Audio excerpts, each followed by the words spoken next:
శీతాకాలం కావడంతో మంచు దుప్పటి కమ్మేస్తోంది. జంగారెడ్డిగూడెంలో ఉష్ణోగ్రతలు పడిపోయాయి. కాశ్మీర్ ను తలపించే విధంగా మంచు కురుస్తోంది. తెలుగు రాష్ట్రాల్లో చలి తీవ్రత సైతం పెరిగింది. చలి పంజాతో ప్రజలు ఉక్కిరిబిక్కిరవుతున్నారు.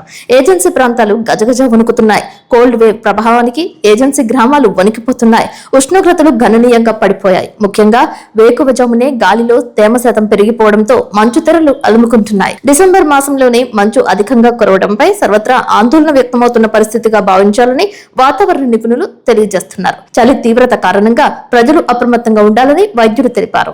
కొంతమంది చలి మంటలతో సేద తీరుతున్న దృశ్యాలు కనిపించాయి. ఉదయం సాయంత్రం సమయాల్లో సైతం చలి తీవ్రత కనిపించడంపై ప్రజలు జాగ్రత్తలు పాటించాలని కోరుతున్నారు.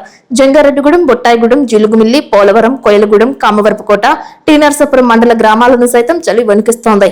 మన్యం ప్రాంతంలో మరింతగా చలి తీవ్రత పెరిగిందని గిరిజనులు తెలియజేస్తున్నారు.